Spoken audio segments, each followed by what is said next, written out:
Bonjour à tous, je m'appelle Julien Gonod. Dans cette chaîne, je parle d'immigration Canada et d'entrepreneuriat. Aujourd'hui, on va voir comment faire des business au Canada. Donc, si tu es nouveau sur ma chaîne, n'hésite pas de t'abonner, de liker, de mettre un bon commentaire et voire même de partager, c'est encourageant. Après le générique.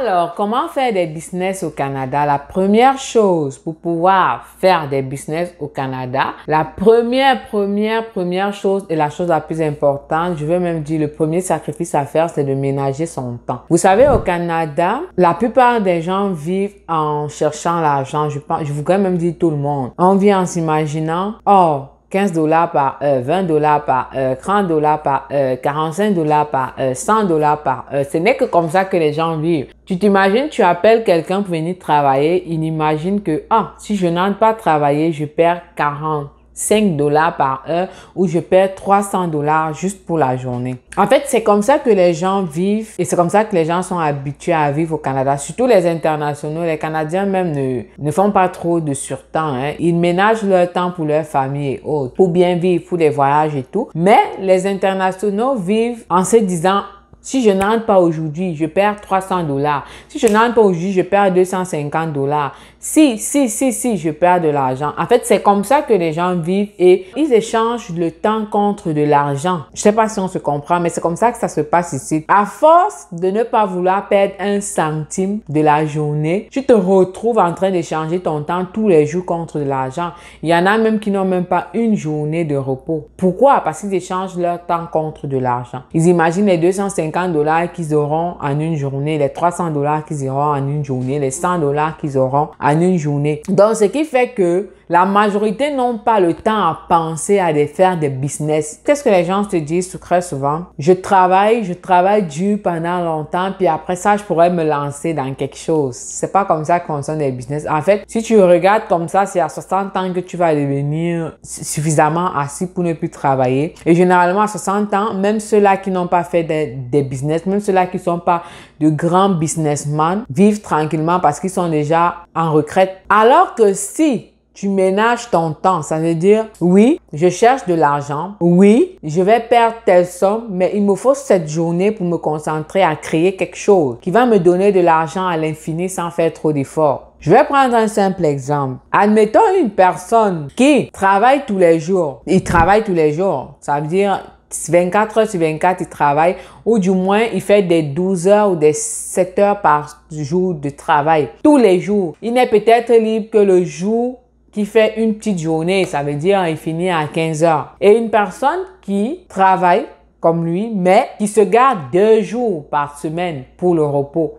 Je dis bien 2 jours. Ou même une seule journée par semaine pour le repos. Et cette journée par semaine-là, il décide par exemple de créer une boutique en ligne. Ça veut dire sa seule journée qu'il aura par jour de repos sera dédiée juste à sa boutique en ligne. Pour un début, il sera dans les pertes d'argent parce qu'il devra investir pour la boutique. Il sera dans les pertes de temps parce qu'il faudra sacrifier une journée à perdre $250 comme la majorité le disent ici. Et il sera vraiment en déficit par rapport à la personne qui n'a pas de journée de repos par semaine. Mais qu'est-ce qui se passe à la longue? Au bout de 1 mois, 2 mois, voire même 2 semaines, au bout d'1 mois, si vraiment tout est correct, il se retrouve, je vais même dire au bout de 2 mois, admettons il a perdu 2 mois où il avait perdu une journée par semaine. Ça veut dire en fait qu'il a perdu 4 jours en 1 mois, il a perdu 8 jours en 2 mois. Ça veut dire il a perdu $200 fois 8. En fait, c'est ça que je veux dire. Quelqu'un qui a perdu toutes ces journées-là et qui, à un moment donné, gagne, après 2 mois dans son business, gagne $50 par jour avec son business. Mais il continue à rester à la maison pendant ces journées-là pour se concentrer rien qu'à son business. Et celui-là qui va travailler tous les jours et que à un moment donné, il gagne ces $250. Je vais te dire que quelqu'un qui serait resté à la maison et qui aurait sacrifié cette journée-là, qui gagne $50 par jour, va doubler au bout de 3 mois, va doubler ses entrées à 100 $ par jour, va tripler ses entrées à 150 et va quadrupler à 200 $ par jour. Il va revenir au même niveau au bout de 6 mois, voire 1 an. C'est rien du tout 1 an. Au bout de 6 mois, 1 an, il va revenir au même niveau que cette personne-là qui va travailler pour quelqu'un tous les jours, sans journée de repos, par rapport à lui qui a une journée de repos, autant pour moi. Je ne sais pas si on se comprend. Les gens ne tiennent pas souvent compte de ce facteur-là, mais c'est une vérité. Il va dormir et il va faire ses ventes. Il va même se retrouver un jour qu'il a eu un acheteur compulsif qui a acheté 5 articles en une journée, 10 articles en une journée parce qu'il en avait besoin pour quelque chose, peut-être pour une fête ou quelque chose comme ça. Et il va se retrouver en une journée, il aura vendu même par exemple 300 $ cette journée-là ou 400 $ cette journée-là. Il aura dépassé celui-là qui part travailler tous les jours. Et un business, c'est quelque chose qui est à vie si tu le veux, si tu l'entretiens. Ça veut dire que ses revenus seront à vie. Par contre, quand tu pars travailler pour quelqu'un, si tu ne travailles pas, si tu n'as pas travaillé, tu n'as rien du tout. C'est en fait ça la différence. Quelqu'un qui sait créer un passif, un argent passif qui tourne tous les jours, n'a pas besoin de travailler, il suffit qu'il dorme. Il a des ventes. Quelqu'un qui, par exemple, a des blogs, des vidéos, que ce soit sur TikTok, sur YouTube, que ce soit, il dort et il fait des vues, il fait de l'argent. C'est ça la différence en fait. Tu sacrifies un peu de ton temps, mais au bout d'un moment, tu as la récompense de ce que tu as. Ça peut même être 1 $ par jour pour un début, qui va se doubler à 2 $ par jour, qui va se doubler à 4. En fait, à la fin du compte, tu auras plus d'argent que celui-là qui va travailler tous les jours pour quelqu'un. On ne s'en rend pas compte et tu auras plus de temps. Surtout le temps. Parce que le temps te permet de créer autre chose. Tu vas ouvrir un business, ça va marcher. Tu vas réouvrir un deuxième, tu vas réouvrir un troisième, ainsi de suite. Et tout cela va diversifier tes revenus. Je parle de cela parce que je veux répondre aussi à des commentaires des abonnés que je vois souvent. C'est ceux-là qui nous envoient aller travailler. En fait, vous n'avez rien compris de la vie. Tous ceux qui sont sur Internet ne sont pas forcément des chômeurs. La majorité qui sont sur Internet et qui sont des chômeurs vivent en Afrique. Sérieux? La majorité qui sont des chômeurs, qui vivent d'Internet, sont en Afrique. Ceux-là qui sont en Europe, en Asie, en Amérique, je veux vous dire en Occident, plus précisément, ne sont pas des chômeurs pour la majorité, sauf s'ils sont des sans-papiers. Et même des sans-papiers travaillent dans le noir. Ils gagnent de l'argent dans le noir, du cash non déclaré. Attention, réfléchissez souvent. L'Afrique reste en arrière parce que vous ne gagnez pas la mentalité de l'Occident.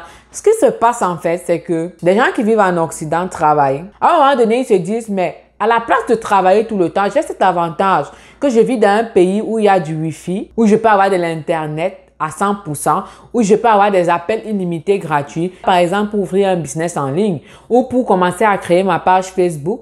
Ça me redonne des revenus. Ou pour commencer à créer des TikTok. Ça veut dire tous les jours pour TikTok, j'ai plus de 30 minutes. Tous les jours, juste 30 minutes pour faire des vidéos. Et après, ça me sera rentable une fois que je serai rémunéré. Il fait ça, tu as l'impression, tous les jours, il est capable de faire une vidéo de 15 secondes. Il sacrifie 30 minutes de son temps pour faire cette vidéo. Et il met ça sur TikTok tous les jours, par exemple. Ça, c'est le cas de TikTok. Mais pendant ce temps, il travaille. Ça peut faire qu'il a fait cette vidéo en rentrant du travail. Ça peut faire qu'il a fait cette vidéo le jour de son repos. Il se sacrifie à faire 5-6 vidéos. Et il le balance, il programme. Mais vous pensez qu'il est sur TikTok tous les jours alors que c'est programmé. C'est la même chose des gens qui sont sur YouTube. C'est la même chose des gens qui sont sur Facebook. Donc, arrêtez de penser que ceux-là qui sont en Occident, que vous voyez tous les jours sur YouTube, sur TikTok, sur Facebook, sur Instagram, qui n'ont pas d'emploi. Ça, c'est en Afrique. Ici, ils ont des emplois, mais ils ménagent leur temps pour pouvoir avoir une seconde source de revenus qui va leur produire sans faire trop d'efforts. Mais ils sont des travailleurs. D'autres sont même des banquiers, d'autres sont des avocats, d'autres sont des investisseurs, d'autres sont des businessmen, d'autres sont ceux qui travaillent pour quelqu'un dans des entreprises, d'autres sont des infirmiers, d'autres sont des médecins. Attention, un médecin peut travailler ici au Canada et décider d'ouvrir une chaîne ou une page Internet où il va parler de ce qu'il fait, de son emploi, de genre de patients qu'il a tous les jours. Il peut décider de parler de ce domaine de la médecine. Étant travailleur, il sacrifie 1 heure par jour. Juste pour vous répondre à cela, tout est une question de gérer son temps. Vous êtes dans la mentalité de l'Afrique parce que vous ne savez pas ce qui se passe ici. Je peux être assise devant vous par exemple, mais j'ai mon emploi. Je suis pas chômeur comme quelqu'un qui est en Afrique. Arrêtez, il faut réfléchir. Donc, il faut savoir gérer son temps. La gestion du temps est importante si tu veux ouvrir un business, si tu veux travailler à ton propre compte, si tu veux ménager ton temps. Il faut ouvrir un business. Et je parle de cela parce que c'est pire pour les femmes. C'est pire pour les femmes, pourquoi? Parce qu'ici en Occident, la femme travaille comme l'homme. Vu qu'elle travaille comme l'homme, il n'y a pratiquement aucune différence. Elle travaille, elle doit gérer son temps, elle doit gérer sa maison, elle doit faire du nettoyage, elle doit faire la cuisine, elle doit... Même si l'homme t'aide, il y en a qui ont des hommes qui les aident et tout ça, des maris qui les aident, des conjoints qui les aident, oui. L'homme ne va pas devenir ta femme de ménage. Ça sera une entente, mais il va falloir que tu gères un peu plus la maison. Ça doit pas être 50%. Puis, si tu fais des enfants, tu te retrouves en train de faire des enfants, il va falloir que tu trouves maintenant du temps pour tes enfants. Certes, ils vont aller à la garderie, mais oui, tu dois devoir préparer des affaires pour tes enfants, tu vas devoir changer des couches, tu dois devoir les accompagner, balader. L'homme ne sera pas avec toi tout le temps parce que là, lui, il devient une femmelette, il faut qu'il travaille. Donc, il faut ménager ton temps en tant que femme. Alors, lance-toi dans des business en ligne. Ça, c'est, je t'assure, tu vis au Canada, tu vis en Italie, tu vis peu importe où tu vis, tu peux te lancer dans des business en ligne. Ça va te permettre d'avoir plus de temps pour tes enfants. C'est la femme qui encadre les enfants, en fait. Ça, c'est encore un exemple. Donc, il faut ménager son temps. Tu peux travailler, c'est vrai, mais trouve-toi quelque chose que tu aimes faire. Quand moi, j'ai décidé, par exemple, de vouloir faire autre chose que mon travail, j'ai eu ce conseil-là de faire c'est quoi tu aimes faire? Fais ce que tu veux faire. Ici au Canada, tu peux faire tout ce que tu veux. J'ai suivi ce conseil. Et jusqu'à présent, je ne cesse de suivre ce conseil. Donc, fais ce que tu aimes faire. Si tu aimes parler aux gens, trouve un moyen de parler aux gens. Si tu aimes conseiller, trouve un moyen de conseiller. Et si tu sais peut-être, je sais pas moi quoi, fabriquer des affaires avec les mains, montre aux gens en ligne comment tu fabriques des affaires avec les mains. Si tu sais vendre, ouvre une boutique en ligne. En fait, c'est tout simple. Trouve du temps et maintenant, lance-toi dans ce que tu aimes faire. Maintenant, une autre chose, si tu veux avoir un business au Canada, il faut être créatif. Il faut savoir créer, il faut savoir innover, il faut avoir l'esprit créatif. Ça, c'est important. Une autre chose encore, il faut s'informer, c'est très important. Soit prendre une formation, soit prendre au moins un coaching d'accompagnement, c'est très, très important. Te lancer dans quelque chose où c'est comme si on te lance dans l'eau puis tu sais pas ce qu'il y a dans cette eau-là ou dans un trou où tout est noir. Et tu vas échouer, tu vas dire que c'est des bêtises, on vous vend des rêves sur Internet, c'est monté, c'est descendu. Tu t'es pas informé à la base. Il faut t'informer, il faut se former. C'est très important. Une autre chose encore, savoir économiser au maximum. Beaucoup travaillent, ils ne veulent pas perdre un seul centime par jour, mais ce sont eux qui sont des grands buveurs. Ça, c'est vrai, on trouve ça beaucoup en Occident. Ce sont eux qui sont des fumeurs, des grands fumeurs compulsifs. Ce sont eux qui sont des gens qui aiment jouer la vie, qui aiment des voyages. Tu vas entendre quelqu'un voyage 4 fois par an. 4 fois par an, tu travailles pour quelqu'un. Tu as un salaire peut-être de 5 000 $ le mois. Tu voyages 4 fois par an. Bon, ok, sacrifie 2 voyages par an pour garder, pour ouvrir un business rentable qui va te permettre de voyager autant de fois que tu voudras. C'est un petit peu ça. Il faut économiser au maximum l'argent que tu gagnes. Économise même 70% de l'argent que tu gagnes. Si tu veux ouvrir un business qui te sera rentable. Ça peut être un petit business à la base qui te prend juste 15% de ton salaire. Mais après, il va falloir monter le niveau. Parce qu'en fait, pour avoir de grands revenus, vivre stable comme la majorité aime, il faut avoir des revenus qui entrent continuellement. Des revenus qui ne cessent d'accroître, qui ne cessent d'entrer. C'est très important. Trouve-toi ce système de revenus-là qui te permettra de vivre la belle vie, qui te permettra d'avoir du temps pour tes enfants, qui te permettra de manger au quotidien, qui te permettra de voyager autant de fois que tu veux. Parce que quand tu es salarié là, et que tu as surtout un poste ici en Occident, même pour voyager, pour aller dans ton pays, il faut soit mentir, il faut soit tourner beaucoup, créer des choses qui n'existent même pas parce que c'est pas facile d'avoir des vacances. C'est pas facile d'obtenir des vacances et voyager comme tu veux. C'est pas possible. Ça, il va falloir que tu manges, il va falloir que tu sois malade, tu profites de ça pour voyager.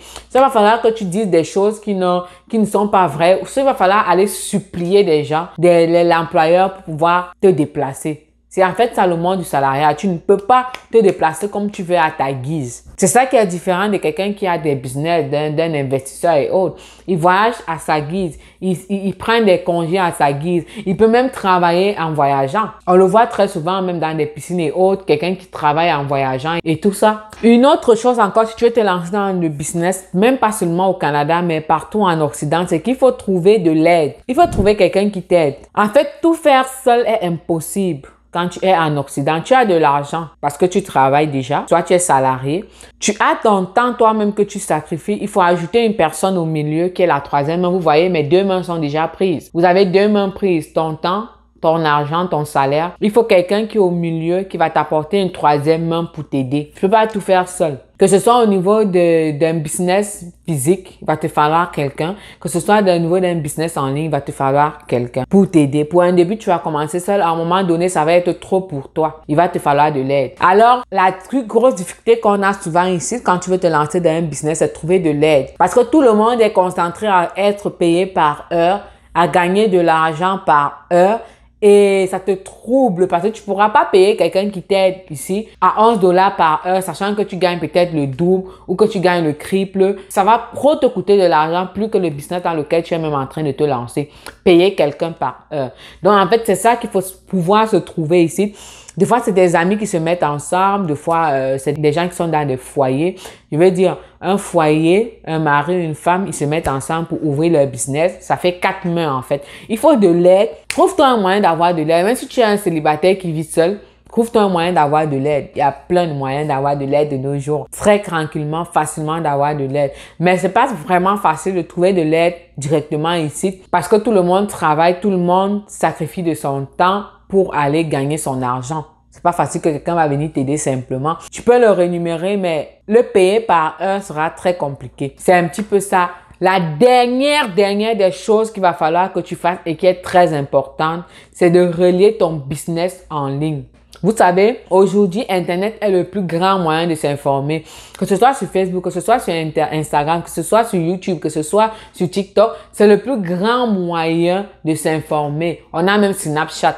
Donc, il faut relier ton business avec Internet si tu veux évoluer de nos jours. Parce que combien de personnes s'asseyent et regardent le journal devant leur télévision de nos jours? Si tu veux comparer cela avec quelqu'un qui s'assoit sur Internet pendant 30 minutes à regarder des vidéos, à regarder du Congo-ça, comme on appelle chez nous, à regarder les vies des gens et autres. Donc, Internet aujourd'hui est le plus grand moyen d'information. Alors, si tu es un businessman aujourd'hui, relie ton business à Internet pour pouvoir tripler tes revenus. Ça, c'était le plus grand conseil que j'avais à t'apporter aujourd'hui. N'hésite même pas. Peu importe, même si tu as une boutique physique, relie-la à Internet. Même si tu as une entreprise physique, relie tes avoirs, relie tout ce que tu fais à Internet. Tu vas tripler tes revenus. C'est pour ça que je ris souvent les gens qui disent allez travailler, allez faire ceci. De nos jours, peu importe ce que tu as, même si tu es salarial, tu peux être par exemple une infirmière et tu décides de parler de ce qui se passe. Bon, ça aussi, il faut faire attention parce qu'il y a ce qu'on appelle un signe pour question de confidentialité. Donc, il faut savoir ce que tu dis. Tu peux être une infirmière, tu peux être un médecin, tu peux être un avocat. Tu relis ce que tu fais à Internet. Les gens vont te rencontrer pour cela. Les gens vont essayer de t'avoir pour cela. Les gens vont essayer de venir vers toi et ça va être une source de revenus. Donc, en fait, relis tout ce que tu fais de nos jours à Internet. Tu vas tripler tes revenus. Donc, c'était ce conseil que j'avais à t'apporter aujourd'hui. Prends tous ces conseils en considération et tu verras ta vie va exploser à un moment donné. C'est pas un rêve, c'est la vérité. Je parle par expérience de coach. Je sais ce que je dis. Je sais ce que je dis. Ce que je dis, c'est ce que je fais. Donc, merci de m'avoir écouté jusqu'à la fin. Nous sommes arrivés au terme de cette belle vidéo. Comme information, je publie 4 vidéos par semaine, les lundis, les mercredis, les vendredis et les samedis. N'hésite pas à t'abonner et à mettre une cloche de notification si ce n'est pas encore fait. Si c'est la première fois que tu me vois, je m'appelle Juliane Gonor. Abonne-toi, active la cloche de notification pour ne pas manquer aucune des vidéos, je dis bien. Et surtout, commente, partage. Je verrai tous les commentaires et surtout like. Ça nous aidera à référencer la vidéo. Merci et on se voit à la prochaine vidéo.